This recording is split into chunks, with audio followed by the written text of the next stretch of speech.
رکھے. اور عبدالرحمان بھائی کی والدہ دوسرے بھائی صاحب کو کیا نام ہے؟ رضوان بھائی. مولا تبارک و تعالیٰ دونوں بھائیوں کو بہنوں کو سب کو جو ہے صبر عطا فرمائے اور والد صاحب کا سایہ سروں پر قادر قائم و دائم فرمائے. ماشاءاللہ ہمارے چھوٹے بھائی ہیں مفتی نعیم الدین صاحب، ابھی آپ سن رہے تھے بیان، تو اسی سال ان کی فراغت ہوئی ہے جامعہ نعیمیہ سے، ماشاءاللہ افتتاح کیا ہے انہوں نے، اور ان کا بولنا سمجھ لیں میرا ہی بولنا تھا. مولا تبارک و تعالیٰ سب کو عمل کی توفیق عطا فرمائے. کیونکہ اصل میں کیا ہوتا ہے کہ ہدایت کی جو ہم بات کرتے ہیں، یہ جو آپ کو باتیں بتائی جا رہی ہیں، آپ صرف یہ مت سوچنا کہ مسجد میں جا کے ہم نے نماز کی نیت کی وہ عبادت ہے، وہ بھی ایک عبادت ہے. اور یہ جو آپ یہاں پر ابھی بیٹھے ہوئے ہو تو یہ بھی ایک ایسی عبادت ہے کہ دیکھو 100 رکعتیں پڑھنے میں کتنا ٹائم لگے گا مجھے بتاؤ، پوری رات گزر جائے گی. لیکن اس محفل میں بیٹھنے کے بعد اگر آپ کو ایک مسئلے کی بات یاد ہو جاتی ہے تو اللہ رب العالمین ساری رات کی عبادت سے زیادہ آپ کو ثواب کرتا ہے. ماشاءاللہ ہمارے قاری غلام مرتضی صاحب نے بھی آ کر ابتدا کی، اور ہمارے استاد ہیں یہ، اور حضرت سے پہلے جو ابھی بیان کر کے گئے قاری جمیل صاحب، ماشاءاللہ وہ بھی استاذوں میں، یہ سب ہمارے بڑے ہیں. اور آپ سب یہ ہمارے ساتھ ماشاءاللہ بلکہ ہم سے بھی پہلے پڑھتے تھے عبدالرحمان صاحب، اور مدرسے میں حضرت کے پاس ہی ماشاءاللہ تعلیم حاصل کی قاری جمیل صاحب کے پاس. تو کیا ہے نا کہ دعائیں رہیں اور اللہ کے کرم سے آج اس مقام تک پہنچے. جب اللہ نے مجھے ایسا بنایا تو میرے دل میں تمنا رہی کہ یہ چھوٹے بھائی ہیں ان کو بھی میں اپنی طرح بنانے کی کوشش کروں. تو ماشاءاللہ اللہ نے وہ کوشش قبول کر لی الحمدللہ. مجھے اگر یہ آج بزنس مین یا کروڑ پتی ارب پتی بندے ہوتے تو اتنی خوشی نہ ہوتی، لیکن آج جو عالم دین بنے ہیں، مفتی بنے ہیں، اس کی بہت زیادہ خوشی ہے.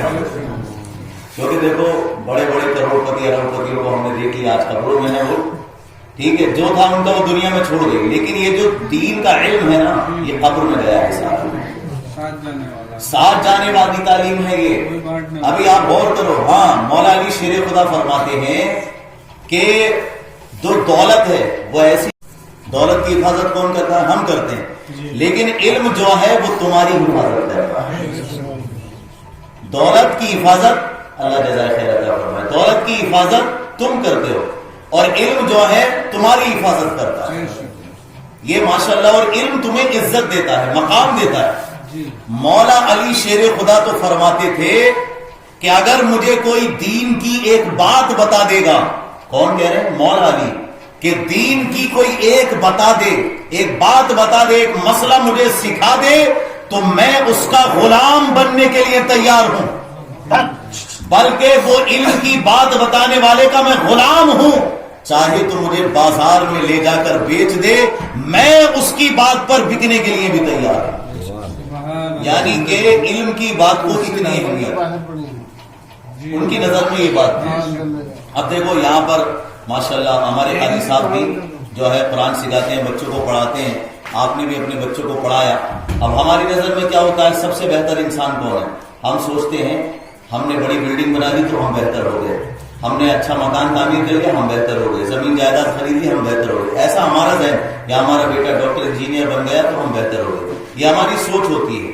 لیکن ہمارے نبی صلی اللہ علیہ وسلم کا فرمان ہے خیرکم من تعلم القرآن وعلمہ، تم میں سب سے بہتر وہ ہے جو قرآن کو سیکھتا ہے اور دوسروں کو سکھاتا ہے.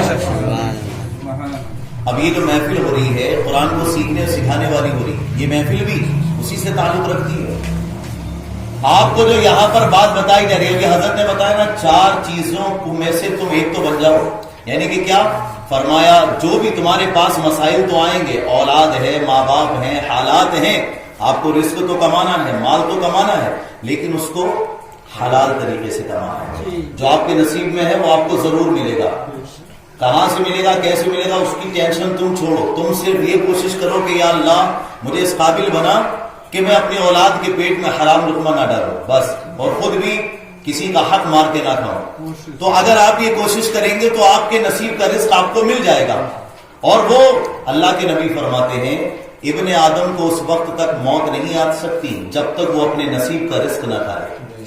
یعنی جب آپ اپنے نصیب کا رزق کھا لیں گے، اب چاہے آپ کے پاس کروڑوں روپے ہیں، اربوں روپے ہیں، وہ ختم ہو جائیں گے. آپ کی موت کا وقت آ جائے گا، آپ دنیا سے چلے جائیں گے. لیکن جو آپ کے نصیب میں ہے، جتنا نصیب میں ہے اتنا ہی کھا پائیں گے آپ. اور کئی لوگوں کو آپ نے دیکھا ہوگا، ابھی یہ لاک ڈاؤن کا مسئلہ چلا تھا تو کووڈ-19 میں کیسے کیسے لوگ دنیا سے چلے گئے. میں بنگلور کی طرف، ضلع ہاسن ہے، ادھر امامت کرتا ہوں، جامع مسجد ہے وہاں پر. ہمارے مقتدی تھے علی جناب کے ضمیر خان صاحب، تو ان کا بھی مسئلہ یہ تھا، اللہ نے بڑی دولت و مال سے انہیں نوازا.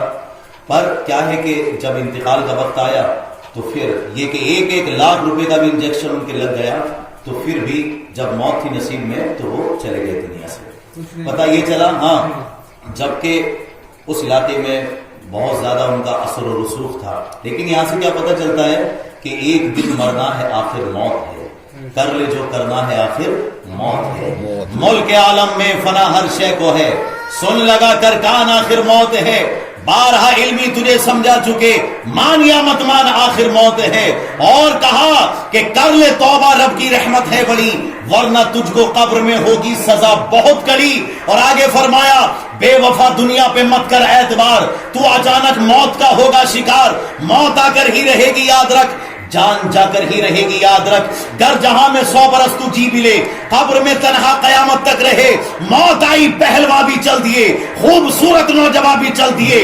دبدبا دنیا ہی میں رہ جائے گا، حسن تیرا خاک میں مل جائے گا. تیری عظمت، تیری شہرت، عہدہ تیرا کچھ نہ کام آئے گا. سرمایہ تیرا جب اندھیری قبر میں تو جائے گا، روئے گا، چلائے گا، گھبرائے گا. کام مالو زر وہاں نہ آئے گا، کام مالو زر وہاں نہ آئے گا. جب اندھیری قبر میں تو جائے گا، جس اولاد کے لیے حرام کمایا، جس اولاد کے لیے لوگوں کا دل دکھایا، جس اولاد کے لیے اپنی جان کی پرواہ نہیں کی، وہ مٹی ڈال کے ایسے واپس ہوتی ہے کہ سالوں تک پلٹ کر نہیں دیکھتی. لیکن اگر اسی اولاد کے دل میں تو نے قرآن کو رکھا ہے، اسی اولاد کے دل میں اگر عالم دین کی محبت کو رکھا ہے، اللہ کے نبی فرماتے ہیں کہ جب بیٹا ماں باپ کی قبر پر جائے گا، سورہ یاسین شریف پڑھے گا، اللہ اس کے ماں باپ کی بھی بخشش کر دے گا اور پڑھنے والے کی بھی بخشش کر دے گا. تو میرا انکار نہیں ہے ABCDEFGHI کو پڑھانے سے، میرا انکار نہیں ہے انگلش کو پڑھانے سے، میرا انکار نہیں ہے کسی بھی دنیا کی. میری آواز جہاں تک جا رہی ہے توجہ سے سنیں سارے لوگ. آپ ہی کا بچہ ہوں اور جو کچھ سیکھا ہے وہ صرف بتانا چاہتا ہوں. میں سکھانا نہیں، بتانا چاہتا ہوں جو میرے ذہن میں ہے اور میری سوچ و فکر میں ہے.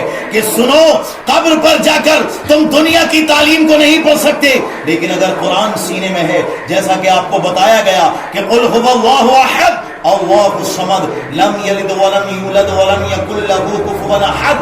اس کے پڑھنے پر بھی اتنا ثواب عطا فرمایا کہ 1 سال تک وہ قبر کے مدفونین حضرات آپس میں بانٹتے رہے، پھر بھی وہ جو ہے تقسیم نہ ہو سکے. سمجھے ہو تم؟ بے وفا دنیا پہ مت کر اعتبار، تو اچانک موت کا ہوگا شکار. موت آ کر ہی رہے گی یاد رکھ، جان جا کر ہی رہے گی یاد رکھ. گر جہاں میں 100 برس تو جی بھی لے، مگر قبر میں تنہا قیامت تک رہے. قبر میں تنہا قیامت تک رہے. موت آئی پہلوا بھی چل دیے، خوبصورت نوجوان بھی چل دیے. دبدبا دنیا ہی میں رہ جائے گا، حسن تیرا خاک میں مل جائے گا. تیری عظمت، تیری شہرت، عہدہ تیرا کچھ نہ کام آئے گا. سرمایہ تیرا جب اندھیری قبر میں تو جائے گا، روئے گا، چلائے گا، گھبرائے گا، کام مالو زر وہاں نہ آئے گا. غافل انسان یاد رکھ پچھتائے گا. اب آپ کہو گے حضرت ہم کریں کیا، ہم جائیں کہاں؟ تو مجھ سے مت پوچھو، بلکہ ان علماء سے پوچھو جنہوں نے یہ پیغام دیا اور یہ سمجھایا کہ لندن و پیرس کے سپنے چھوڑ دو، بس مدینے سے ہی رشتہ جوڑ، بس مدینے سے ہی رشتہ جوڑ دو. مدینے والے مصطفیٰ نے کیا کہا؟ اگر غصہ آ جائے تو میں گالی بکنے کا دل چاہ رہا ہے کسی کو، صبر کرو. گالی بکنے کے بجائے جس سے لڑائی ہوئی ہے اس کے لیے دعائیں کرنا شروع کرو. خود بخود لڑائی بھی ختم، حسد بھی ختم، اور شیطان کا فتنہ بھی ختم. میاں بیوی ایک دوسرے سے اگر ناراض ہیں، خفا ہیں، تو اس وقت میں بھی اللہ بہت ناراض ہوتا ہے. یاد رکھو، ابھی ہمارے حضرت بتا رہے تھے نا کہ ایسی بیوی جو اپنے شوہر سے وفاداری کرتی ہے، ہمارے نبی نے بھی یہ فرمایا، عورت 5 وقت کی نماز پڑھے، عورت اپنے شوہر کی امانت کا خیال کرے، اور اپنے شوہر کی بتائی ہوئی باتوں پر عمل کرے. اللہ کے نبی فرماتے ہیں میں ضمانت لیتا ہوں وہ جس دروازے سے چاہے جنت میں داخل ہو. امام غزالی علیہ الرحمٰن نے 1000 سال پہلے اپنی کتاب میں لکھا, میری مائیں بہنیں بھی سن رہی ہیں تو وہ توجہ سے سنیں, باتیں اگر وہ کر رہی ہو تو نہ کریں, بلکہ بڑے توجہ سے بات کو سنیں. یہ بس ہماری ماں کی طرح تھی مرحومہ عشرت جہاں, اور اللہ رب العالمین ان کی مغفرت اور بخشش فرمائے. ہماری والدہ کو دیکھ کے, ان کو دیکھ کے مجھے ایک ہی سا معلوم ہوتا تھا, بڑی دعائیں کرتی تھی اللہ ان کی بخشش و مغفرت کرے. تو کیا ہے نا کہ بچپن سے ان میں دین کا جذبہ دیکھا ہم نے, اور غالباً سبھی کی انہوں نے پرورش بھی اچھے سے کی ہے. اور تو یہ آپ میری مائیں بہنیں توجہ سے سنیں کہ اگر شوہر باہر سے آئے اور بیوی اس کا مسکرا کر استقبال کرے, اس کے لیے پانی لائے, اسے اچھے سے بٹھائے اور اس کو دیکھ کے مسکرائے, تو حدیث پاک میں آتا ہے اللہ کے نبی صلی اللہ علیہ وسلم فرماتے ہیں اللہ اسے 70 حج کا ثواب عطا کرے. 70 حج, ایک حج کرنے میں کتنا پیسہ لگتا ہے ابھی آپ کو پتہ چل جائے گا اگر آپ جانا چاہتے ہیں تو. لیکن اگر نہیں, مطلب اتنا حساب نہیں ہے, تو ثواب سارے آپ کے گھر میں موجود ہیں. ماں باپ کے چہرے کو محبت سے دیکھو, اللہ کے نبی فرماتے ہیں ماں باپ کے چہرے کو محبت کی نظر سے دیکھنے والے کو اللہ حج مقبول کا ثواب عطا فرماتا. یہ عربی کے جملے مقبول کسے کہتے ہیں؟ قبول کیا ہوا حج. قبول کیا ہوا حج یعنی اللہ رب العالمین آپ کو قبول کیے ہوئے حج کا ثواب عطا فرمائے گا اگر آپ ماں باپ کو محبت کی نظر سے دیکھیں. صحابی رسول تو اسی چیز کے دیوانے تھے. عرض کی یا رسول اللہ صلی اللہ تعالی علیہ وسلم, اگر ہم اپنے ماں باپ کے چہرے کو 1000 مرتبہ محبت کی نظر سے دیکھیں تو کیا اللہ ہمیں 1000 مرتبہ یا 100 مرتبہ جو ہے حج کا ثواب عطا فرمائے گا؟ تو اللہ کے نبی نے فرمایا نعم اللہ اکبر و اطیب, جس کا مطلب یہی تھا کہ 100 مرتبہ 1000 مرتبہ جتنی مرتبہ بھی محبت کی نظر سے دیکھو گے اللہ رب العالمین تمہیں حج مقبول کا ثواب عطا فرمائے گا.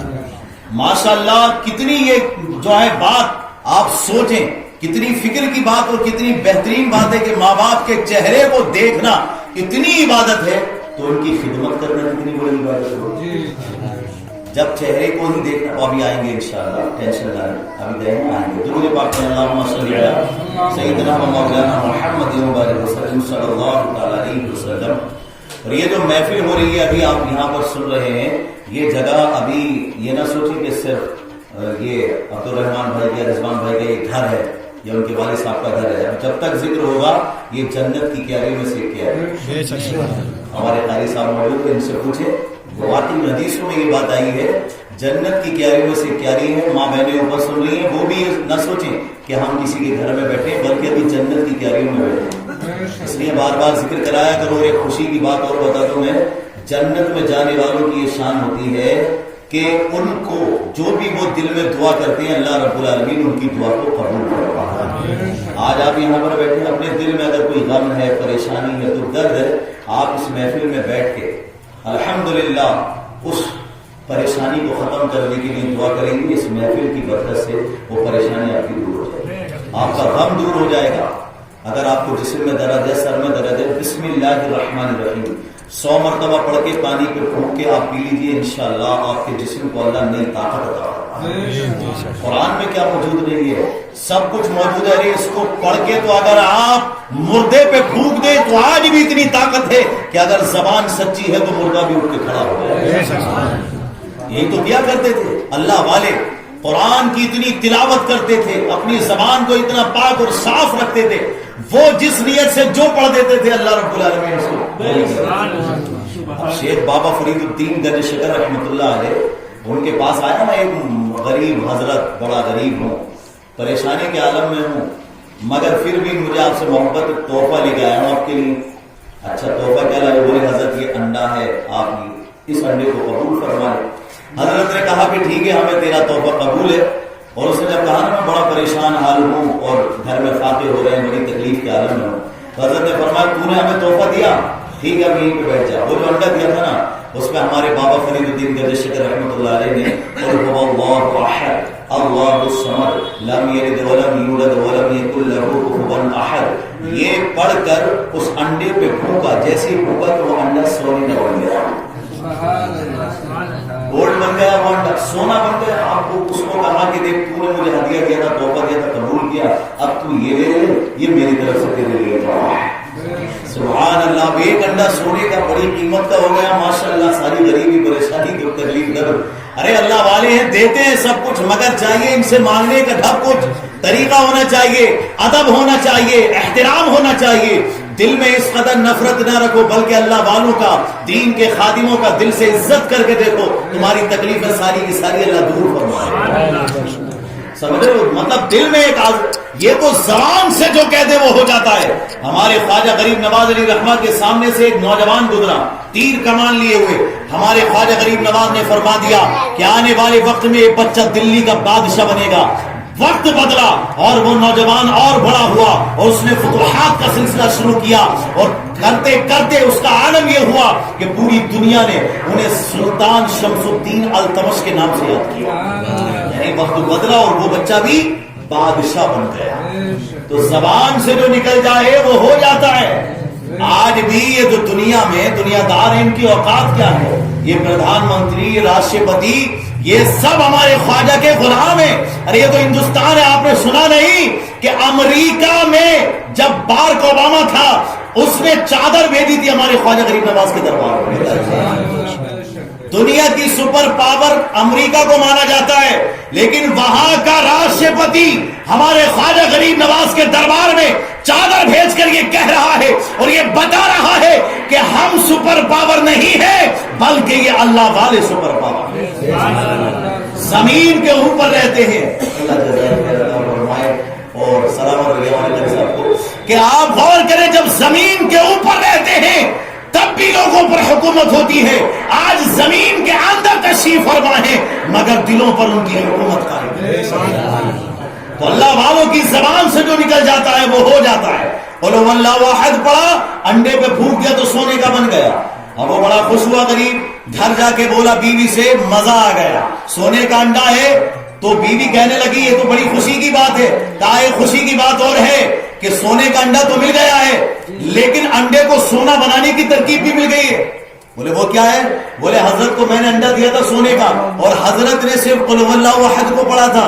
اب مجھ کو بھی ایسے ہی کرنا ہے، پوری کریٹ لے کر کے آیا ہوں. وہ جو کریٹ لے کر کے آیا انڈوں کی پوری وہ ٹوکری لے کر کے آ گیا اور کہا کہ لو اب ساری رات ہم پڑھتے ہیں سورہ اخلاص کو، قل اللہ احد کو، اور یہ جتنے بھی انڈے ہیں ان کو سونے کا بنا لیتے ہیں. لیکن آپ غور کریں کہ ساری رات پڑھتے رہے، پھونکے مارتے رہے، سونے کا انڈا تو بعد میں بنتا، وہ چاندی کا اور لوہے اور پیتل کا بھی نہیں بنا. صبح گھبرا کر حضرت کی بارگاہ میں پہنچا اور کہنے لگا حضرت آپ نے ایک بار پڑھا اور سونے کا انڈا بن گیا. ادھر تو رات بھر پھونکے مارتے مارتے ہم بے دم ہو گئے مگر کوئی انڈا رنگ بدلنے کو تیار نہیں ہوا. تو وہاں پر ہمارے بابا فرید الدین کے شکر رحمۃ اللہ علیہ نے فرمایا کہ کہاں تیری جھوٹی زبان اور کہاں بابا فرید کی سچی زبان. تو اپنی زبان کو سچا بنا لے، پھر جو تو کہے گا وہ ہو جائے گا. سمجھے؟ جو اللہ کا ہو جاتا ہے کائنات اس کی ہو جاتی ہے. اس لیے عزیزان محترم ہمیں اس بات پر توجہ کرنی چاہیے کہ ہم اپنی زندگی میں کیا صحیح کر رہے ہیں، کیا غلط کر رہے ہیں. اگر ہم سے گناہ ہوئے ہیں تو ابھی آپ کے سامنے جو 4 باتیں بیان کی گئی، اور آپ کو رزق حلال کھلائیں. دوسری بات یہ تھی کہ آپ توبہ کریں. تیسری بات جو ہماری مائیں بہنیں ہیں وہ اس بات پر توجہ کریں کہ انہیں اپنے شوہر کی بھی خدمت کرنی ہے، ساس سسر کی بھی خدمت کرنی ہے، ماں باپ کا بھی خیال رکھنا ہے، پریوار کا خیال رکھنا ہے. آپ غور کریں، نیک عورت اگر ایک مرد سنبھلتا ہے تو دین جو ہے گھر کی چوکھٹ تک پہنچتا ہے، لیکن اگر ایک عورت سنبھل جاتی ہے اور دیندار ہوتی ہے تو دین نسلوں میں منتقل ہو جاتا ہے، 7 نسلوں تک پہنچ جاتا ہے. اس بات کو بڑے بڑے سائنسدانوں نے بھی کہا ہے کہ اگر آپ ایک اچھی عورت کو، مطلب نیک جو دیندار عورت ہے، اس نے کہا تھا کہ تم اگر چاہتے ہو کہ معاشرے کو اچھا بنائیں تو عورتوں کی تعلیم پر توجہ کریں. تعلیم وہ ہو جو حضرت سیدتنا فاطمہ الزہرا رضی اللہ تعالی عنہا کو دی گئی تھی، جن کی تعلیم، جن کی عبادت، جن کی تلاوت قرآن سے، الحمدللہ قرآن کی حافظہ حضرت سیدتنا فاطمہ الزہرا رضی اللہ تعالی عنہا ہر بات میں قرآن کے دلائل ایسے نکالتی تھی کہ حیرانی ہو جاتی ہے. اللہ پہ بھروسہ بھی ان کو اتنا تھا باتیں بتانے کا تو بہت دل چاہ رہا ہے، لیکن میں یہ چاہتا ہوں کہ جلد سے جلد اپنی بات کو ختم کر سکوں تاکہ آپ پر بھی بوجھ نہ بنے اور یہاں پر فاتحہ بھی ہو جائے اور دعائیں بھی ہو جائیں. تو انشاءاللہ میں بات کو ختم کرتا ہوں، لیکن آپ سب کے لیے، ماں بہنوں کے لیے ایک دو واقعات میں بتا دیتا ہوں تاکہ ہماری زندگی میں سدھار پیدا ہو. حضرت فاطمہ زہرا رضی اللہ تعالیٰ عنہا حضرت علی سے کہتی ہیں میرا انار کھانے کا دل چاہ رہا، بیمار تھی. حضرت علی گئے، محنت کی، ایک انار لے کر آئے اور حضرت فاطمہ کو لا کے دے دیا. حضرت فاطمہ زہرا رضی اللہ تعالیٰ عنہا نے کھانے کے لیے جیسی اس کو کاٹنے کی کوشش کی، دروازے پہ ایک مانگنے والا آ گیا. آپ غور کریں، گھر میں کوئی کھانے پینے کا سامان بھی موجود نہیں ہے. آج تو اتنا موجود ہے لوگوں کے پاس 7 نسلیں کھائیں، لیکن اس کے بعد بھی ٹینشن یہ ہے کہ اور کہاں سے آئے گا. لیکن یہ حضرت فاطمہ زہرا رضی اللہ تعالیٰ عنہا کا مزاج ہے. ماؤں بہنوں تم بھی توجہ کرو کہ گھر میں کچھ کھانے کو نہیں ہے، صرف ایک انار ہے، خود بیمار بھی ہے، لیکن آ گیا ہے کوئی سائل مانگنے والا. سائل مانگنے والا کوئی آ گیا ہے تو فرمایا علی میں نہیں کھاؤں گی، جا کے دے دو اس کو. اللہ اکبر. اس بھکاری کو، مانگنے والے کو جا کر وہ انار دلوا دیا. یہ نبی کے گھرانے کی شان ہے. سبحان اللہ. کتنی فکر کرتے تھے وہ. آج تو سگا بھائی بھی بھوکا مر رہا تو سگے بھائی کو ٹینشن نہیں، پرواہ نہیں کہ اس کی مدد کرے. ارے کسی نہ کسی اعتبار سے مدد کر دے، اور اگر کوئی مدد بھی کر دے تو یار 1000 بار تو اعتراض جتاتا ہے، احسان جتلاتا ہے. بھائی احسان جتلانے کے لیے مت کرو. قرآن میں یہ بات آئی ہے کہ اگر کسی پہ احسان کرو تو اسے جتاؤ مت کہ میں نے تجھ پر یہ احسان کیا. نہیں نہیں، وہ اللہ کی رضا کے لیے کرو. اللہ اس کا صلہ دینے والا ہے، اللہ صلہ دیتا ہے. لہذا عزیزان محترم، لوگوں سے یہ امید نہ رکھو کہ ہماری محنتوں کا یا ہماری تلاوتوں کا وہ صلہ دیں گے، بلکہ اللہ سے امید رکھو، وہ عطا فرمانے والا ہے. جس کو جو دیا اس نے دیا ہے. وہ چاہے تو بادشاہ کو گداگر کر دے اور فقیروں کو بادشاہ بنا دے. کیا بنایا نہیں اس نے؟ حضرت ابراہیم بن ادم کیا تھے، لیکن اللہ نے کیسی بادشاہت عطا فرمائی. اور عزیزان محترم، نمرود کیسا بادشاہ تھا، لیکن اللہ نے کیسی ذلت اس کو عطا فرمائی. تو لہذا یہ معیار رکھو آپ، اور دل میں یہ جذبہ رکھو کہ اگر کوئی پریشانی ہے تو ہم اس کو دور کریں گے. ہمارے نبی کے گھرانے کی یہ شان ہے. حاتم تائی کے بیٹے نے کہا تھا نا کبھی کہ میرا باپ حاتم تائی اتنا بڑا سخی تھا کہ 70 دروازے تھے اس کے. کتنے دروازے تھے؟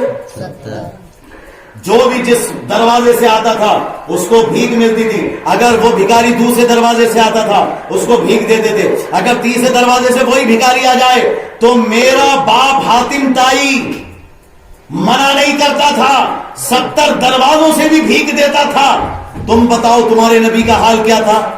تو ہمارے نبی کے نواسے نے جواب دیا کہ سن حاتم تائی کے بیٹے، تیرے باپ کا یہ عالم تھا کہ 70 دروازے، بلکہ پوتے سے بات ہو رہی تھی کہ تو ہمارے نبی کے نواسے نے جواب دیا، یعنی آل رسول نے جواب دیا کہ سن تیرے دادا حاتم تائی کا یہ عالم تھا کہ 70 دروازے تھے اس کے. کوئی بھی بھکاری اگر 70 دروازوں سے آ جائے تو اس کو 70 دروازوں سے بھیک مل جاتی تھی. لیکن سن، ہمارے نانا پیارے مصطفیٰ صلی اللہ تعالی علیہ وسلم کے 70 دروازے نہیں تھے، بلکہ ایک ہی دروازہ تھا. اور سن، بات یہ ہے کہ جب تیرے دادا حاتم تائی کے پاس کوئی مانگنے والا آتا تھا، اسے تھوڑا ملتا تھا تو وہ دوسرے دروازے سے آتا تھا، پھر تھوڑا ملتا تھا تو تیسرے دروازے سے آتا تھا. تیرے دادا حاتم تائی کے 70 دروازے ختم ہو جاتے تھے، مگر مانگنے والے کی مراد پوری نہیں ہوتی تھی. اب سن، میرے نانا مصطفیٰ کا صرف ایک ہی دروازہ تھا، لیکن اگر کوئی ایک بار بھی آ جاتا تھا تو میرے نانا اس کو اتنا عطا فرما دیتے تھے قیامت تک اس کو مانگنے کی ضرورت ہی نہیں. سبحان اللہ. ایک ہی دروازے سے اتنا دے دیا کرتے تھے. حضرت ابوبکر آئے تو صداقت کا تاجدار بنا دیا، حضرت عمر آئے تو عدالت کا علمبردار بنا دیا، عثمان غنی آئے تو سخاوت کا علمبردار بنا دیا، مولا علی آئے تو شجاعت، ہمت اور جرت کا تاجدار بنا دیا، غوث اعظم آئے تو کرامت کا تاجدار بنا دیا، امام اعظم آئے تو امامت کا تاجدار بنا دیا. تبھی تو ہم نے کہا سخاوت ان کے گھر کی ہے. بولو سبحان اللہ. سخاوت ان کے گھر کی ہے، عدالت ان کے گھر کی ہے، شجاعت ان کے گھر کی ہے، ہمت ان کے گھر کی ہے، جرأت ان کے گھر کی ہے، دولت ان کے گھر کی ہے. نہ گھبراؤ مسلمانوں، کہ جنتین کے گھر کی